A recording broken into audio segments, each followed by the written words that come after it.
Avec l'épisode 6 sur la Delagrange et sur le curé Neil, vous avez eu un petit aperçu de la toile immense que tisse cette affaire des poisons autour de beaucoup de personnages, plus ou moins connus, plus ou moins proches du roi Louis XIV. L'épisode sur le cloaque des sorcières vous a plongé dans les bas-fonds de la société de l'époque, et notamment dans l'univers sombre du commerce de poisons et des messes noires.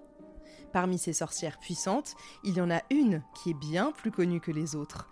Et pour cause, c'est peut-être celle qui a initié toutes les autres. Je suis Camille Debreuil et je vous raconte aujourd'hui les crimes oubliés de Lavoisin.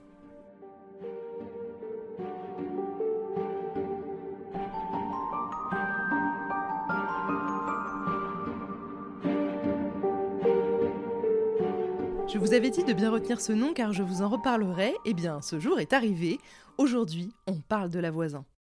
Vous avez compris maintenant que toutes les femmes de cette affaire sont appelées par leur nom de famille. Elles sont toutes la quelque chose, la Vigoureux, la Bosse et Lavoisin. Lorsqu'en 1679, Larénie, lieutenant général de police, procède aux arrestations entourant l'affaire des poisons, il coffre entre autres Madame de Poulaillon, qui a tenté d'empoisonner 10 fois son mari pour récupérer son argent, ou encore la marquise de Brinvilliers, qui a empoisonné ses 2 frères, son père et son mari. Ces deux-là n'ont pas balancé leurs complices, si tant est qu'elles en aient eu des vraiment significatifs. En revanche, lors des interrogatoires, elles ont bien donné un nom, celui de Lavoisin. Pas qu'elle ait aidé directement ces femmes à assassiner leurs proches, mais elle a clairement eu un rôle dans leur mort. Elles le disent toutes, même la Bosse et la Vigoureux, Lavoisin les a initiées. Elles ont tout appris grâce à cette femme, qui, on le dit, était maîtresse dans la fabrication de filtres en tout genre, d'onguents et de poisons. On lui met étrangement assez facilement la main dessus, elle ne se cache pas. Catherine Deshay, épouse du seigneur Antoine Monvoisin, Lavoisin pour les intimes donc, est arrêtée le 12 mars 1679, juste après la messe du matin. On la cueille littéralement sur le parvis. Sa réputation la précède, puisque dans le plus grand des calmes, elle est connue pour être la plus habile empoisonneuse de tous les temps. Rien que ça. Dans les faits, c'est une femme comme une autre. Elle a 42 ans et elle habite sur la butte de la Villeneuve-sur-Gravois, aussi appelée Bonne Nouvelle, qui se situe aujourd'hui au niveau du boulevard Bonne Nouvelle et du quartier du Sentier. S'ils habitent là avec Antoine, d'ailleurs, ce n'est pas par hasard. C'est parce que son mari est joaillier.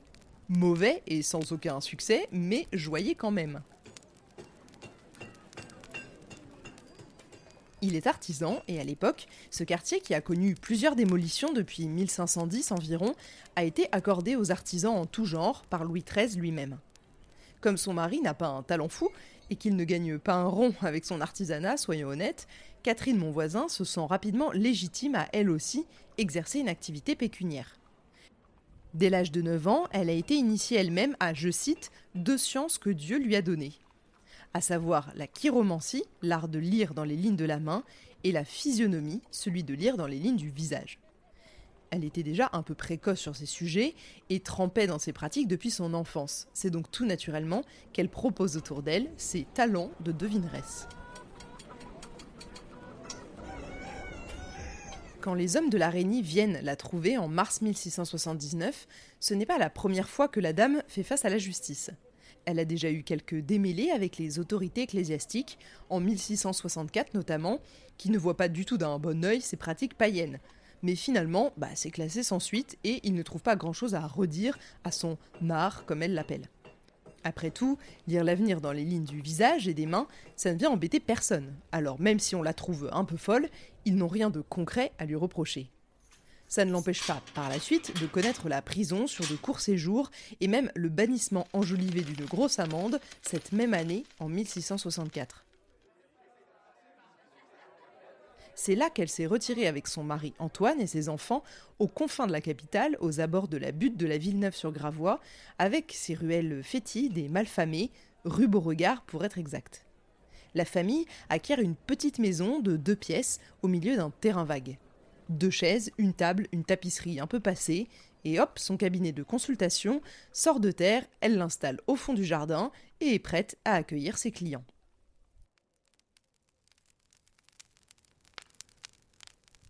Derrière la tapisserie, on découvre lors de son arrestation un petit four crématoire qui servait à calciner les fœtus d'enfants avortés clandestinement.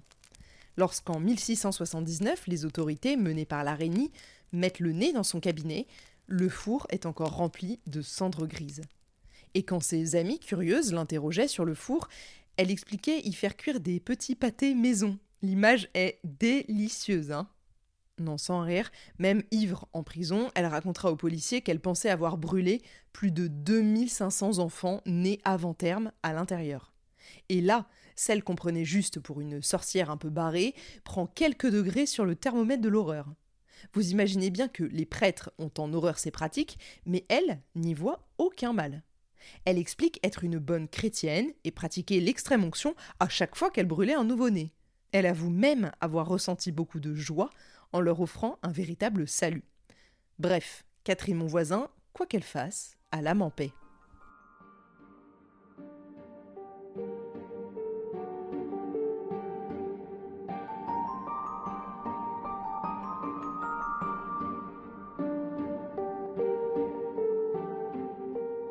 Ici, il ne s'agit pas encore de poison. La Voisin était ce que l'on appelle à l'époque une faiseuse d'anges, une avorteuse. Il y en a pas mal qui gravitent dans son écosystème et parmi elles, il y a Catherine Bello, la veuve d'Étienne Lepère. Elle est également faiseuse d'anges et elle est sage-femme. Quand la Voisin a trop de demandes, elle sous-traite à Catherine Bello. Elle est arrêtée à son tour le 26 mai 1679 et avoue tout son process. Oui, elle attend que les femmes sentent bouger l'enfant, puis leur donne un remède enseigné par un médecin anglais il y a quelques années, et en quelques heures, l'enfant est mis au monde précocement. Là, elle le fait baptiser et le met dans une boîte avant de le livrer au fossoyeur, à qui elle donne une pièce pour fermer les yeux et enterrer le fœtus sans dire un mot à qui que ce soit. Un carré entier du cimetière Saint-Innocent et Saint-Joseph est rempli de ces enfants. Quand on la met face au fait que c'est un crime, elle nie en expliquant qu'elle redonne, je cite, un peu d'honneur aux filles et aux femmes à qui il arrive de pareils accidents. Certains jours, la sous-traitante de la Voisin a envie de tout arrêter. Alors, la Voisin elle-même la regarde avec des yeux étonnés, car que veut-elle faire d'autre pour subvenir aux besoins de sa famille ? Et la Voisin, elle a quand même 10 personnes à charge, 10 bouches à nourrir. Alors quand les membres de la haute société se bousculent dans son officine pour se débarrasser d'un mari, d'un amant, d'une rivale ou encore pour parler au diable, elle prend l'argent et elle contente ses clients. Avec le temps et sa réputation, elle prend rapidement goût à l'argent facile. Et derrière, la Voisin, elle commence à mener la grande vie. Si, je vous assure, vous n'avez pas idée de ce qu'elle se met dans les poches. En même temps, son propre mari n'en a pas trop l'idée non plus, tant elle claque et vite. Elle mène la grande vie, la Voisin. Enfin, un temps seulement, car c'est toujours le même cercle vicieux. Elle gagne beaucoup et prend la grosse tête. Alors, elle dilapide son argent dans des choses futiles comme des vêtements hors de prix. Et hop, elle retombe dans la misère après avoir tout dépensé. Alors, elle travaille plus et gagne à nouveau et redépense tout. On raconte même que son ego surdimensionné l'a emmené à commander pour 15 000 livres une robe d'empereur avec des aigles à 2 têtes tissées à leur fin. La sorcière vit dans un bauge, mais elle se balade avec une robe de la haute. Et tout ça, elle le revend quand elle ne peut plus faire manger sa propre famille. Ce qui fait rapidement son succès à la Voisin, c'est déjà qu'elle sait se rendre indispensable. Elle a toujours la petite potion qui va bien, le remède efficace. Et puis, elle a du réseau. Un gros réseau de personnes qui gravitent autour d'elle et qu'elle a même formées pour la plupart. Elle connaît toutes les devineresses, les alchimistes, les empoisonneurs et les sorciers de la capitale, et elle sait aussi où les débusquer. Alors, quand elle ne peut pas elle-même contenter un client, elle l'envoie chez ses acolytes. Je ne vais pas vous dire si elle chope une commission là-dessus, mais ça a l'air d'être une sacrée businesswoman, alors ça m'étonnerait même pas. En tout cas, elle envoie aussi pas mal de clientèle à tout ce beau monde, notamment à La Bosse et à La Vigoureux, la Delagrange ou encore la Trianon. Le fait est qu'elle sait toujours quoi dire, quoi faire, et les clients reviennent. Parmi ses acolytes bien connus, il y a aussi les alchimistes, notamment Devanin, c'est sa bande, mais aussi Chambellan, qui est propriétaire d'un grand laboratoire, le chevalier de Saint-Renan, fabricant en chef de fausses monnaies, ou encore le berger du Roule, roi des décoctions vénéneuses. Jamais dans ce milieu, on oublie de sortir avec sur soi un contrepoison. C'est la loi du secteur qui veut ça. Ceux qui sont vos amis la veille peuvent très facilement vous effacer de la surface du globe en vous invitant simplement à boire un verre.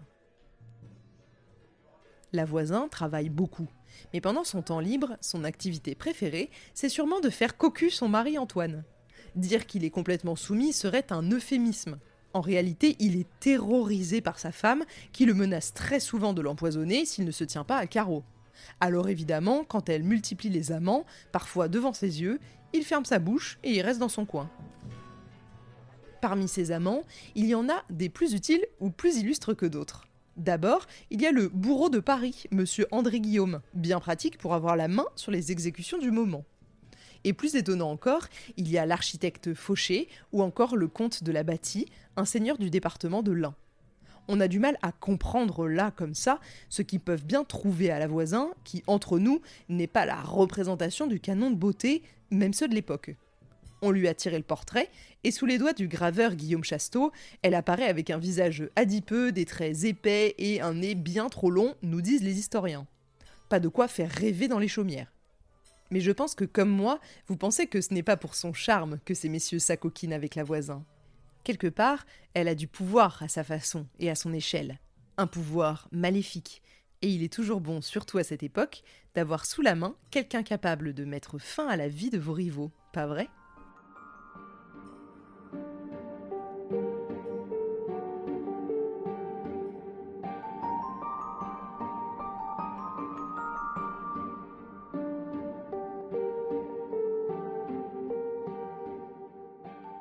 L'arrestation de la voisine a fait grand bruit parmi les alchimistes, sorcières et autres scélérats magiques de la capitale. C'est son arrestation qui a donné un vrai regain au procès de l'affaire des poisons. Contrairement à ses copines les sorcières, elle n'a aucun mal à balancer des noms. Pas forcément ses collègues, si je puis dire, mais plutôt des clients, et souvent des clients de la haute. Et vous allez voir qu'il y a du beau monde. C'est ainsi qu'on apprend que Marguerite Gallard, l'épouse du président de la Chambre des enquêtes, lui avait commandé un poison pour se débarrasser de son mari. Le 8 septembre 1669, soit 10 ans plus tôt, l'homme était mort très subitement. Le président de la Chambre des enquêtes, les gars. Du coup, même si c'est 10 ans plus tard, Marguerite Gallard est arrêtée et conduite direct au donjon de Vincennes. 2 jours plus tard, elle est rejointe par une autre cliente de la voisine, Catherine Françoise Sainteau, la femme de Philippe de Dreux, qui n'est autre qu'un membre du Parlement dont Louis XIV doutait fort, et même la cousine de 2 juges de la Chambre ardente. Je vous l'ai dit, cette affaire des poisons touche tout le monde, et surtout ceux qui sont en charge d'acter les procès apparemment. Sacrée justice que celle-ci, hein. La femme de Philippe de Dreux était, elle, tombée follement amoureuse de Monsieur de Richelieu, le petit-neveu du cardinal bien connu. Son plan était simple, s'il la repoussait, elle le tuerait. Et c'est en acceptant la coucherie que le malheureux a sauvé sa vie. Soit dit en passant, la dame avait déjà assassiné 2 de ses anciens amants, elle revenait donc souvent voir la voisine dans son officine. Cette femme avait dans la tête de tuer et son mari et la femme de son amant. Pour ça, sous la cape, elle donne à la voisine une croix de diamant valant environ 50 pistoles, soit un peu plus de 2700 € aujourd'hui. Ensuite, la voisine balance la marquise de Beaufort-Canillac, venue masquée, accompagnée de son amant quelques années auparavant, afin de se débarrasser ensemble du mari gênant. On tente par tous les moyens de retrouver les amants, maintenant mariés, que ce soit en France ou en Savoie, mais en vain, ils ont disparu. Enfin, un des derniers noms qu'elle donne à l'araignée, c'est celui de Marie Miron, veuve de monsieur Brissard, un conseiller au Parlement de Paris. Encore un.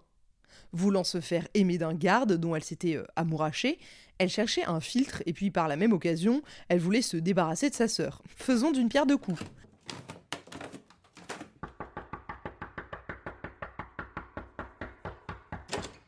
Après les aveux de la voisine, elle est arrêtée à son domicile parisien et nie tout ce qui lui est reproché.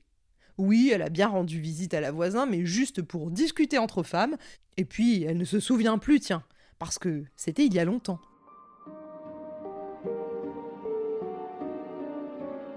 Quand la voisine balance, elle balance sur les 10 dernières années.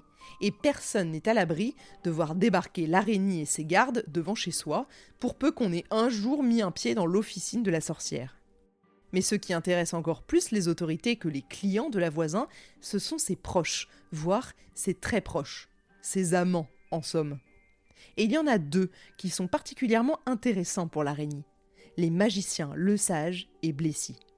C'est leur histoire que je vous raconterai dans le prochain épisode de cette saga de l'été de Crimes oubliés, consacrée à l'affaire des poisons.